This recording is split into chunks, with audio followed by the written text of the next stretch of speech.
और भी होती है। कैसे पता चलेगा सर ये लायबिलिटी है? कीवर्ड क्या है? हाँ, जहाँ ऑब्लिगेशन टू पे आ जाएगी ना, आप कहते हैं सर लायबिलिटी है। क्या है?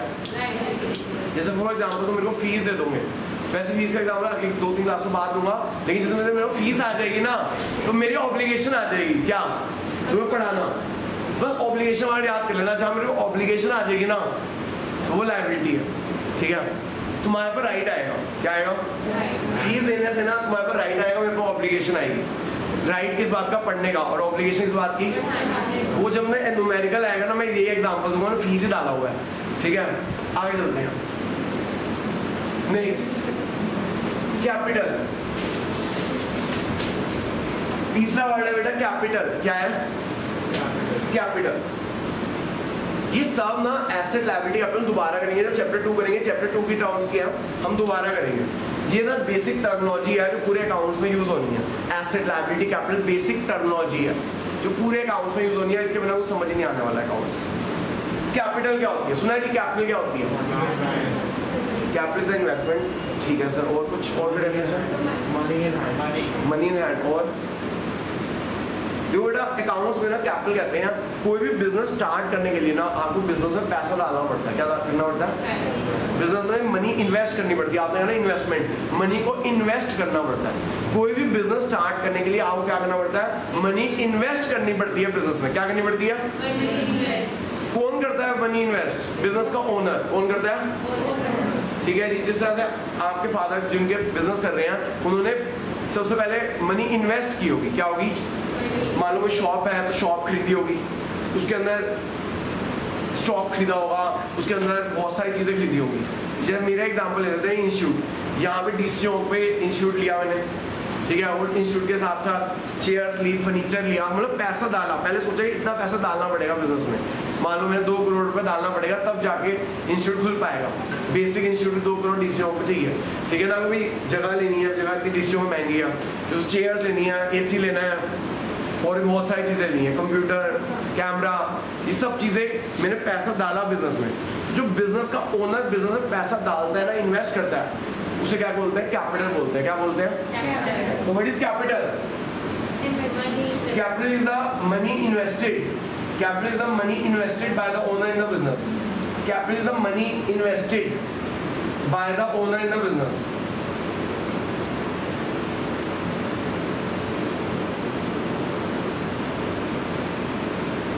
कैपिटल वो मनी है जो पैसा ओनर इन्वेस्ट करता है बिजनेस में। मैंने बिजनेस खोला था आज से 20 साल पहले, तो मैंने भैया उस समय इतनी महंगी नहीं थी प्रॉपर्टी डीसीओ पे, तो तब भी 1 करोड़ लग गया था। तो वो 1 करोड़ मेरा क्या है? कैपिटल है। क्या है? ठीक है, तो capital is money invested bye owner in the business. Her business करने के लिए, मतलब बिजनेस हर कोई बंदा क्यों नहीं कर पाता? हर कोई बंदा बिजनेस क्यों नहीं कर पाता? क्या हर बंदे का थोड़ी है? कोई भी बिजनेस स्टार्ट करने के लिए आपको मनी इन्वेस्ट करना पड़ता है हर बंदे का, और मिनिमम एक अमाउंट तो करना ही पड़ता है, और करोड़ों रुपए में चला जाता है मिनिमम। अगर आज की डेट में डीसीओ पे किसी को इंस्टीट्यूट खोलना है तो उसे करोड़ों रुपए चाहिए। ठीक है, तो कैपिटलिज्म मनी इन्वेस्ट। और मैं आपको ये सलाह भी दूंगा, यहाँ पे हर साल नए कोचिंग सेंटर खुल जाते हैं किराए पे, चल नहीं पाते, बंद हो जाते हैं, बच्चों को पछतावा होता है। ऐसे कोचिंग सेंटर बिल्कुल नहीं जाना चाहिए जो किराए पे हो, कोविड आता है या कुछ आता है बंद हो जाते हैं। Capitalism money invested by the owner in the business, जो बिजनेस के ओनर ने पैसा इन्वेस्ट कर रखा है। ठीक है जी, ओके। ये मिनिमम अमाउंट है आपको ओनर बिजनेस में डालता है पैसा। ठीक है, ये 3 चीजें हैं बेटा, इसी के ऊपर पूरा अकाउंट घूमता रहेगा, इन्हीं 3 चीजों के ऊपर। हो गया नोट सबका? ये हाँ सुहानी, नोट हो गया आपका? इरेज कर दूं?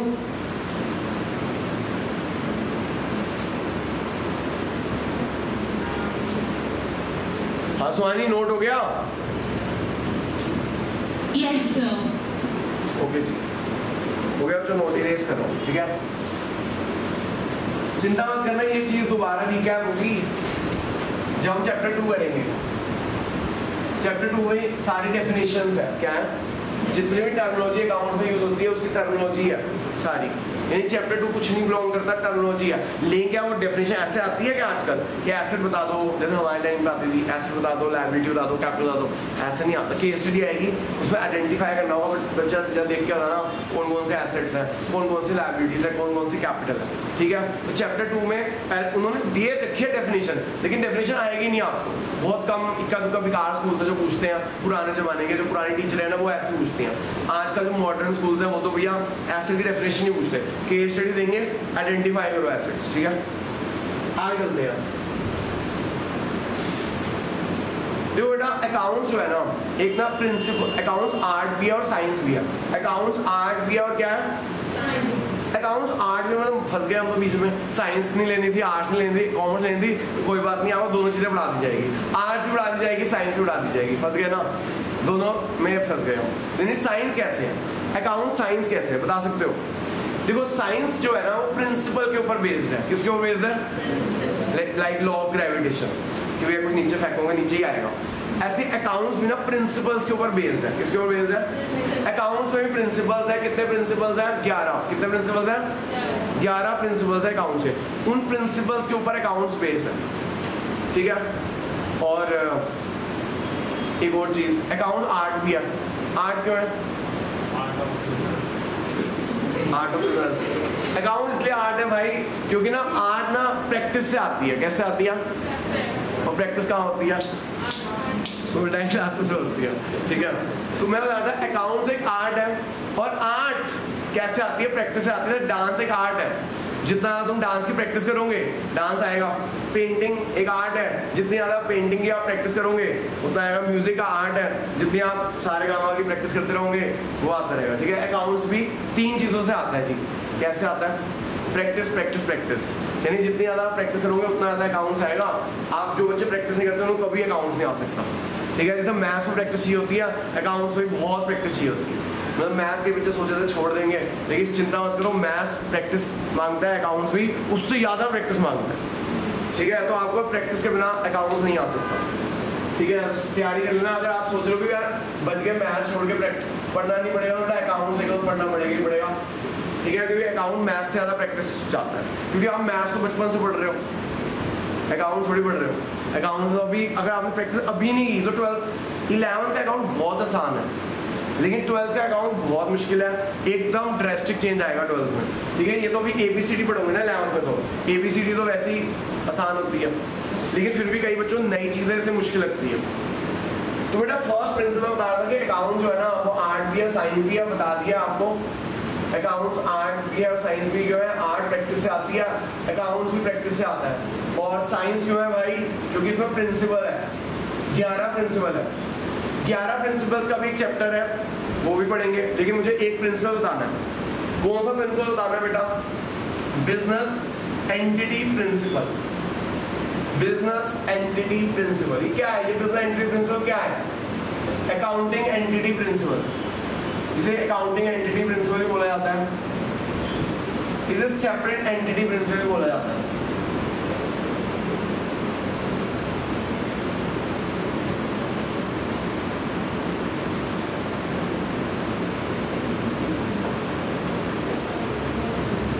इसके 3 नाम है, जैसे कई होंगे 2-2 नाम 3-3 नाम होते हैं, बबलू, चिंटू, क्या क्या होते हैं, ठीक है। ऐसे ये सब इसके भी नाम है। Business entity principle, accounting entity principle और सेपरेट एंटिटी प्रिंसिपल। जैसे एक ऑफिशियल नाम होता है स्कूल वाला, सबसे इसका ऑफिशियल नाम क्या है? Separate entity principle. क्या नाम है? सेपरेट एंटिटी प्रिंसिपल इसका नाम है। ये कहता है कि आज से आपको ना फील करना है, आज से आपको फील लेकर आओ, आज से आप क्या बनने जा रहे हो? अकाउंटेंट। क्या बनने जा रहे हो? Who is accountant? Who records the transactions of business? Who records the? तो आज से आपको क्या करनी सीखनी है? Transactions of the business record करनी सीखनी है। तो आज से आप क्या बनने जा रहे हो? अकाउंटेंट। तो फील करो कि आप अकाउंटेंट हो, क्या हो? तो ये प्रिंसिपल ना आपके लिए बनाया है, ये आपके लिए कहता है, ये अकाउंटेंट्स के लिए प्रिंसिपल बने हैं, जो लोग रिकॉर्ड करते हैं ट्रांजेक्शन उनके लिए बने हैं प्रिंसिपल। तो बेटा मेरे इंस्टीट्यूट का नाम है सुमित डाइन क्लासेस, और मेरा नाम क्या है? सुमित डाइन। अब क्या है बेटा? CA सुमित डाइन भाई, इसमें जॉब भी बनाया भाई, ये सी लगाना बड़ा जरूरी है अगर आपने नाम अर्न किया था। देखो जी, तो ये जो है ना बेटा, ये मेरे बिजनेस का नाम है, ये मेरा नाम है, इसका ओनर मैं हूँ। अगर देखा जाए ना legally Sumit dang classes Sumit dang का, ठीक है, लेकिन अकाउंट्स के लिए ना ऐसा नहीं है। अकाउंट्स के लिए, अकाउंटेंट्स के लिए ऐसा नहीं है। कैसा है? आपको क्या मानना है बच्चे? ये दोनों क्या है? सेपरेट है। क्या है? फॉर एग्जाम्पल भाई ये मेरे बिजनेस का अकाउंटेंट है, तो ये याद रखना अकाउंट्स की ट्रांजेक्शन रिकॉर्ड करते वक्त ये दोनों सेपरेट पर्सन है। हालांकि है मेरा ही, लेकिन अकाउंट्स के लिए लीगली ये दोनों एक ही है, लेकिन अकाउंट्स के लिए इन दोनों को क्या मानना है? सेपरेट मानना है, डिफरेंट मानना है, सेपरेट पर्सन मानना है। इसको ना हम आर्टिफिशियल पर्सन मानते हैं। क्या मानते हैं? आर्टिफिशियल पर्सन मानेंगे, ठीक है। और ये तो पर्सन है ही, ह्यूमन बीइंग है ही, ठीक है। इन दोनों को आपको सेपरेट मानना होगा। क्या मानना होगा? सेपरेट मानना होगा। ये दोनों अलग अलग पर्सन है भाई, एक नहीं है। ओके, ये जो है ना आर्टिफिशियल पर्सन, हमें इनकी ट्रांजेक्शन रिकॉर्ड करनी है। किनकी ट्रांजेक्शन रिकॉर्ड करनी है? आर्टिफिशियल पर्सन की रिकॉर्ड करनी है। किसकी रिकॉर्ड करनी है? ठीक है। सुमित डैंग की transaction record, personal transaction record नहीं करनी, बिजनेस की ट्रांजेक्शन रिकॉर्ड करनी है। ये प्रिंसिपल इसलिए बना, इन दोनों को अलग अलग इसलिए माना गया क्योंकि हमें परफॉर्मेंस किसकी निकालनी है? प्रॉफिट एंड लॉस किसका निकालना है? बिजनेस का। किसका निकालना है? अगर इन दोनों का एक मान लोगे तो बिजनेस का प्रॉफिट लॉस नहीं पता चल पाएगा। बिजनेस का प्रॉफिट लॉस, फॉर एग्जाम्पल सुनना, मैंने ना इलेक्ट्रिसिटी बिल पे किया, आप पूछोगे सर ये अकाउंटेंट है, ये पूछेंगे सर कहाँ का पे किया, मैंने कहा सुमित डैंग क्लासेस का पे किया, क्या ये ट्रांजेक्शन रिकॉर्ड होगी? यस, ये ट्रांजेक्शन रिकॉर्ड होगी। इन्होंने मेरे से पूछा कि सर, मैंने ना घर का भी इलेक्ट्रिसिटी बिल पे किया, घर का, ये मेरी पर्सनल ट्रांजेक्शन है, क्या ये रिकॉर्ड होगी? समझ आ गया? यानी कि हमें कौन सी ट्रांजेक्शन रिकॉर्ड करनी है?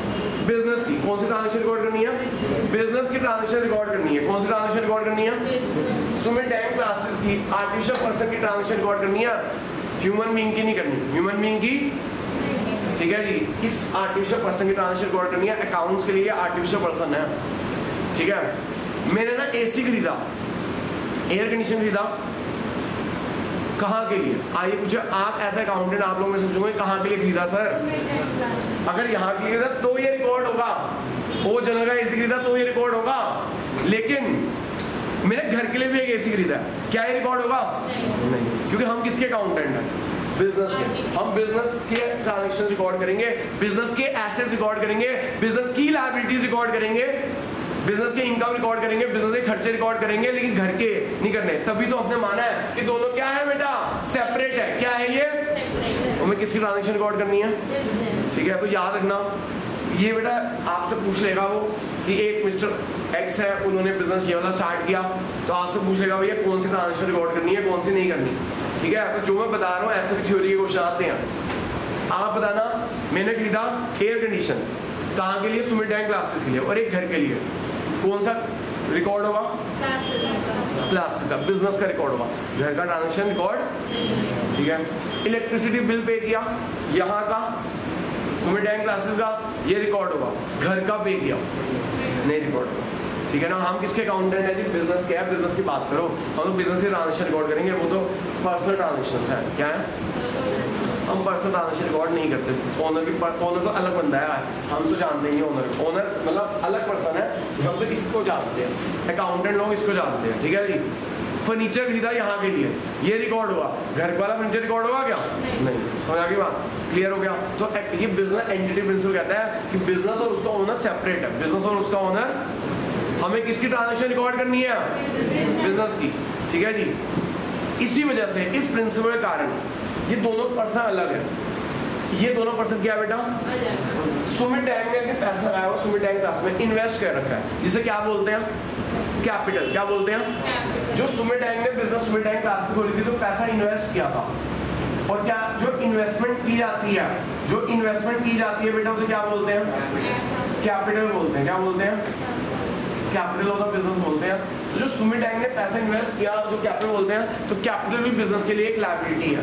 कैपिटल भी बिजनेस के लिए क्या है? एक लायबिलिटी है। लायबिलिटी क्या होती है? जो बिजनेस को आउटसाइडर्स को पे करनी होती है। ठीक है ना, तो सुमित डैंग क्लासेस के लिए सुमित डैंग भी आउटसाइडर है। लेकिन कुछ स्पेशल आउटसाइडर है, उसका ओनर है, ठीक है। तो आप कह लो हम लायबिलिटीज को ना दो पार्ट्स में डिवाइड करते हैं। लायबिलिटीज भी दो तरह की हो जाती हैं। जो लायबिलिटीज समझाई थी, लायबिलिटीज क्या होती हैं?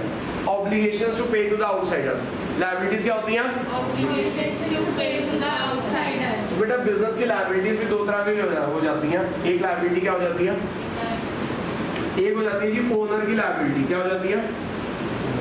ओनर की लायबिलिटी। क्योंकि बेटा बिजनेस एक आर्टिफिशियल पर्सन है। एक तरह से ना आर्टिफिशियल पर्सन कुछ भी नहीं होता। बिजनेस करने के लिए हमें चाहिए एसेट्स। क्या चाहिए? वो एसेट्स कहाँ से आएंगे? आर्टिफिशियल पर्सन का तो कुछ अपना होता नहीं है। तो सबसे पहले वो उधार लेता है। सबसे पहला उधार वो किससे लेता है? अपने ओनर से। क्या किससे उधार लेता है? ओनर के उधार को बोलते हैं कैपिटल। यानी कि आप कह सकते हो लायबिलिटीज दो तरह की होती है। एक ओनर, बिजनेस की लायबिलिटीज दो तरह की होती है। एक ओनर की लायबिलिटी और एक आउटसाइडर लायबिलिटी। एक ओनर की लायबिलिटी और एक क्या होती है? Outsider liability. अब भैया जो ओनर की लायबिलिटी होती है उसे स्पेशल नाम दे देते हैं। क्या? कैपिटल। क्या नाम दे देते हैं? कैपिटल। तो याद रखना बेटा, बिजनेस के लिए कैपिटल भी लायबिलिटी है। जो ओनर ने पैसा बिजनेस में इन्वेस्ट कर रखा है, कैपिटल बोलते हैं, वो भी एक तरह की लायबिलिटी है। क्या है? और आउटसाइडर लायबिलिटी को, जो बाहर वालों की लायबिलिटी होती है, उसे लायबिलिटी बोलते हैं। तो हमने लायबिलिटीज को दो पार्ट में डिवाइड किया। बिजनेस की लायबिलिटी दो तरह की होती है। एक क्या होती है? Owner liability. और एक क्या होती है? तो जो ओनर एक आर्टिफिशियल पर्सन है, उसने इसके अंदर जो पैसा इन्वेस्ट किया उसे बोलते हैं कैपिटल। क्या बोलते हैं? कैपिटल। और जो आउटसाइडर में पैसा इन्वेस्ट किया, जो आउटसाइडर से उधार लिया, उसे बोलते हैं लायबिलिटी। ठीक है। तो मुझे ये बेसिक टर्मिनोलॉजी थी। अब मैं आ रहा हूँ आपके ऊपर प्रैक्टिकल चैप्टर में, न्यूमेरिकल वाले चैप्टर पे आ रहा हूँ। ये मैंने कुछ नहीं कराया आपको अभी तक, टर्मिनोलॉजी बताई है। क्या बताइए? क्योंकि अगर सीधा ही न्यूमेरिकल कराता तो आपको पता तो होना चाहिए कि एसेट्स क्या होते हैं, लायबिलिटीज क्या होते हैं और कैपिटल क्या होते हैं। ठीक है। तो बेटा आज हम फर्स्ट चैप्टर करने मतलब एक न्यूमेरिकल चैप्टर करने जा रहे हैं, ताकि थोड़ा आपका इंटरेस्ट डेवलप हो अकाउंट्स में, क्योंकि न्यूमेरिकल से थोड़ा इंटरेस्ट डेवलप होता है।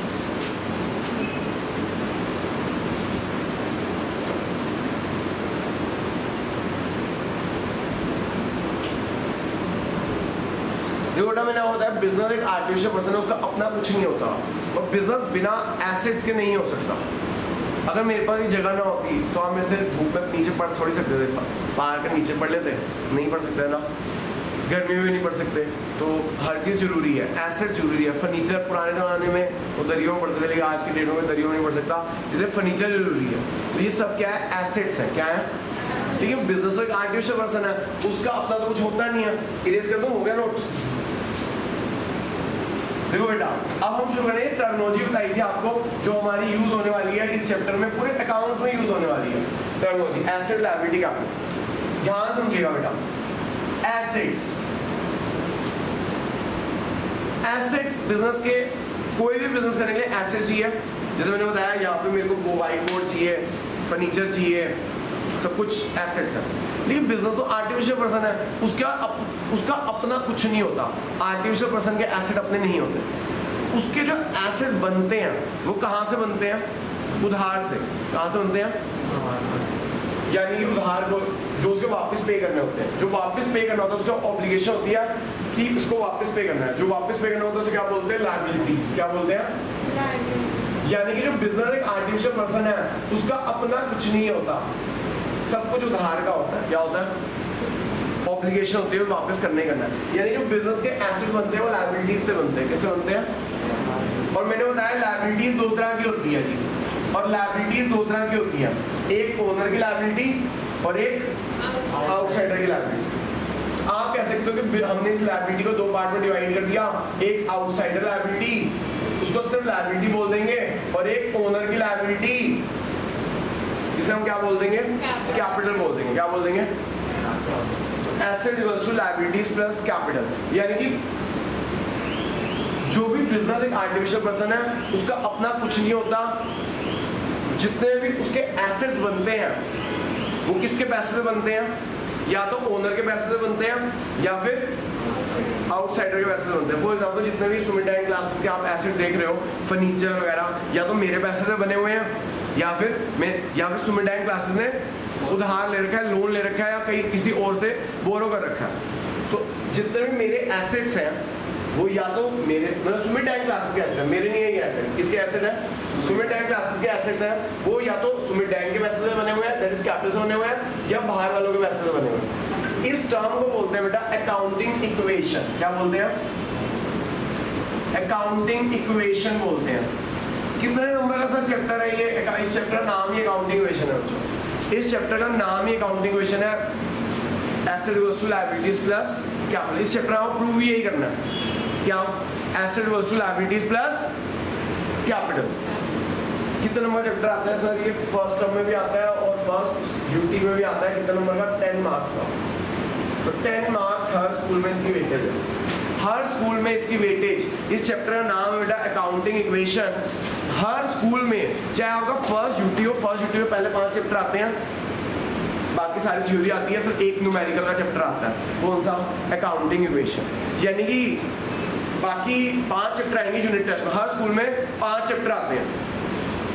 ये वाला चैप्टर आते ही आता है, डेफिनेटली यूनिट टेस्ट में आएगा ही आएगा। 5 चैप्टर आते हैं फर्स्ट यूटी में, ये वाला चैप्टर डेफिनेटली आएगा ही आएगा। कितने नंबर का? 20 नंबर का मान लो यूनिट टेस्ट है तो 10 नंबर का।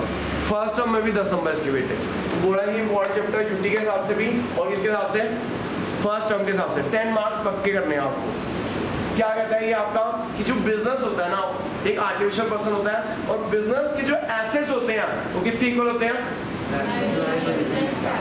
ठीक है।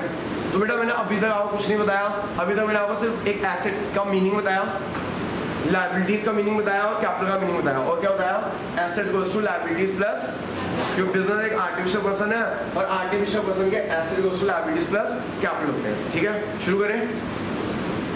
देखो बेटा अगली क्लास से मैं आपको नोट्स दूंगा। आज बिना नोट्स के काम कर रहे हैं, अगली क्लास में विद नोट्स के साथ काम करेंगे। ठीक है, नोट्स आपको मिल जाएंगे नेक्स्ट क्लास में। ठीक है, वर्कबुक टाइप नोट्स है, नेक्स्ट क्लास में आपको दूंगा। आज बिना वर्कबुक के करना है, क्योंकि आज मुझे सिंपल क्वेश्चन कराने हैं। अगर मैं सीधे ये टिपिकल क्वेश्चन करा दूंगा तो आप सिर के ऊपर चला जाएगा, बहुत बेसिक्स क्वेश्चन करा दूंगा। करते हैं बेटा शुरू। लिखिएगा prepare and prove accounting equation. Prepare and prove accounting equation. बच्चों आज मैं बहुत ही इजी क्वेश्चन करा रहा हूँ, इतने इजी क्वेश्चंस, मतलब छोटे क्वेश्चन करा रहा हूँ। इतने छोटे क्वेश्चन नहीं आएंगे, बड़े क्वेश्चन आते हैं। 7 मार्क्स का एक क्वेश्चन आता है। 7 ट्रांजेक्शंस होती है। कितनी ट्रांजेक्शन होती है? 7 ट्रांजेक्शन होती है। बेटा बिजनेस में हजारों ट्रांजेक्शन होती है, आपको सिर्फ 7 ही ट्रांजेक्शन आएंगी। ठीक है, अभी मैं 3 ट्रांजेक्शन का क्वेश्चन करा रहा हूँ, धीरे धीरे हम 7, 8, 9 ऐसे ट्रांजेक्शन जाएंगे। आज सिर्फ 3 ट्रांजेक्शन के question. Shri Ganesh started business, Shri Ganesh started business with 1 lakh.